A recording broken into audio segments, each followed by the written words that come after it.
som, ele está dentro de um contexto.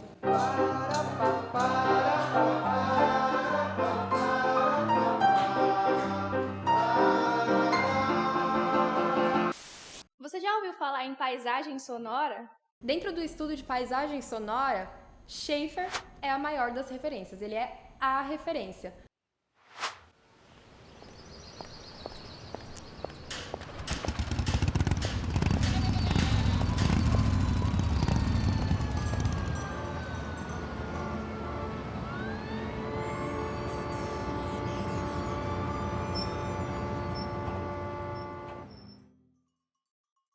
Meu nome é Débora Predella. Na Santa Cia eu sou musicista e educadora e eu me formei em Educação Musical no Instituto de Artes pela Unesp em 2020. Meu nome é Ana Cruz e aqui na Santa Cia eu também sou educadora e musicista e eu me formo esse ano, em 2021, em Educação Musical pelo Instituto de Artes da Unesp. O áudio que vamos ouvir a seguir é um compilado de momentos de um dia nosso de trabalho. Obrigado, viu? Imagina, obrigada. Bom fim de dia. semana. Pra você também, bom Bom trabalho. Obrigada. Tchau, tchau.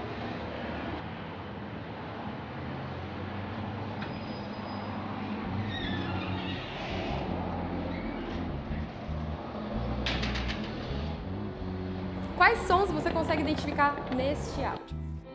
Quais ambientes sonoros você consegue identificar nesse áudio?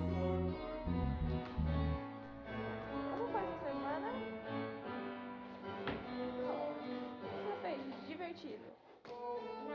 Nossa, que tristeza.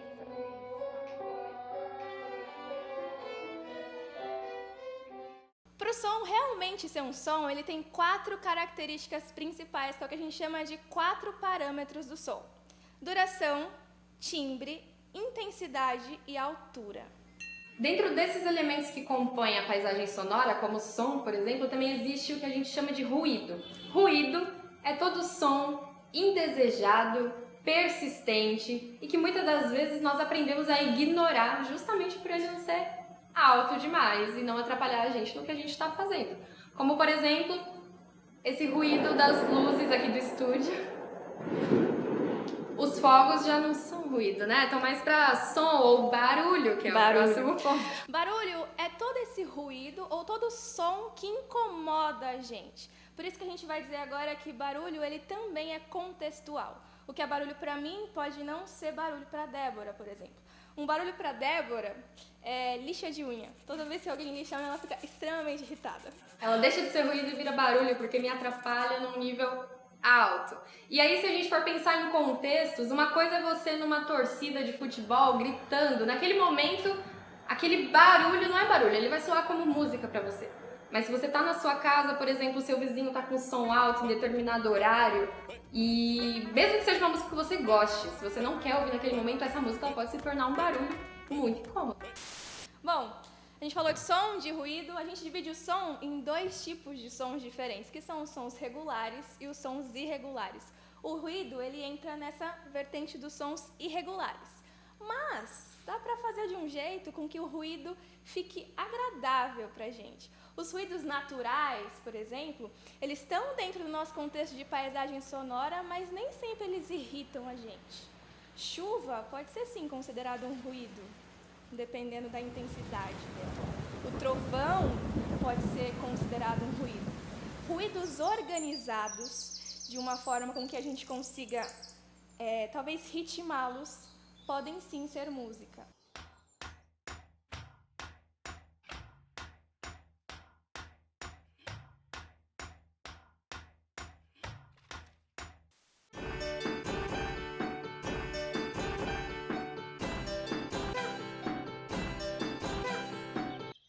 A paisagem sonora pode ser utilizada na música de 2 formas diferentes, de uma forma orgânica e de uma forma transcrita. Em Primavera, das 4 estações de Vivaldi, o trio de violino representa os pássaros, por exemplo.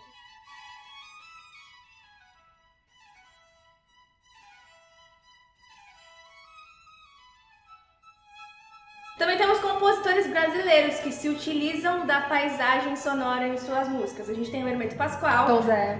Tem o Tom Zé também. Um bom exemplo de disco do Tom Zé, para vocês conseguirem ouvir bem assim, o uso desses elementos de paisagem sonora, é o Tropicália Lixo Lógico, onde nos finais das faixas, geralmente, ele insere vozes, conversas, ruídos. Tanto que esses elementos no disco foram interpretados pela gravadora na época como erros de gravação, mas não eram erros de gravação. Era paisagem sonora. Bom, o ambiente sonoro se dá de várias maneiras diferentes. Aliás, sempre existe paisagem, gente. Independente do lugar que você está, estão acontecendo sons e aquilo é uma paisagem sonora. O estudo de Schaeffer, para entender a paisagem sonora, ele começa antes tentando entender a comunicação acústica. Todo som, ele diz alguma coisa. E era muito difícil colocar isso em palavras. Tá, eu estou estudando som, mas o que exatamente eu estou estudando? E aí eles chegaram nesse conceito que, a princípio, era a afinação do mundo.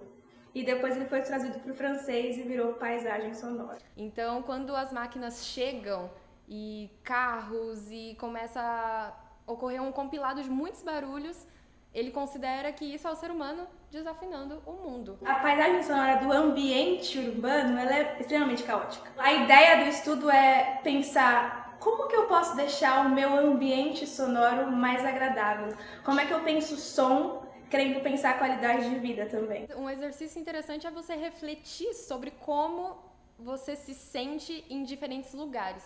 Como é você, ao chegar em casa depois do trabalho, pegando o metrô da Sé no horário de pico, com todo aquele barulho, né? Como que você chega em casa, qual é o seu nível de estresse e como que é você depois de passar um dia na sua casa, tranquilo, ou numa casa de campo, qualquer coisa, assim.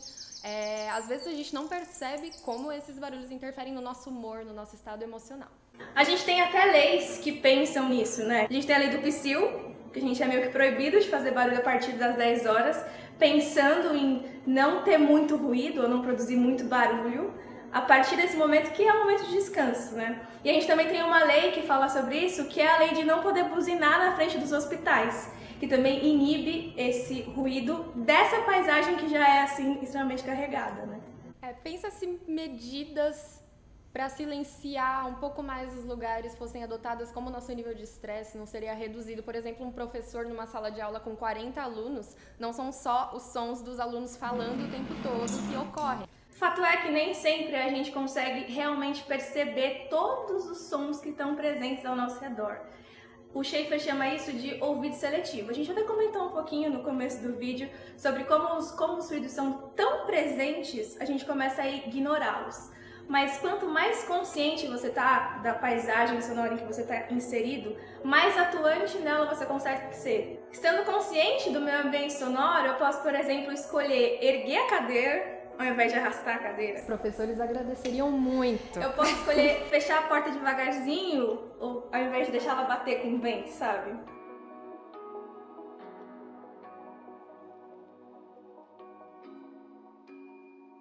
Dentro do estudo de paisagem sonora, Schaeffer é a maior das referências, ele é a referência.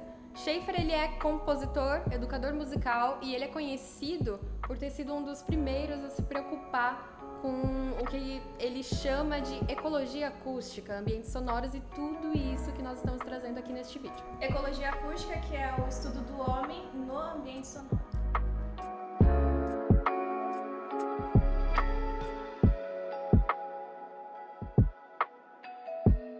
Pensando em tudo isso que a gente trouxe nesse vídeo hoje, eu gostaria de fazer uma provocação, nós gostaríamos de fazer essa provocação, para que você pare nesse exato momento e escute todos os sons que estão ao seu redor.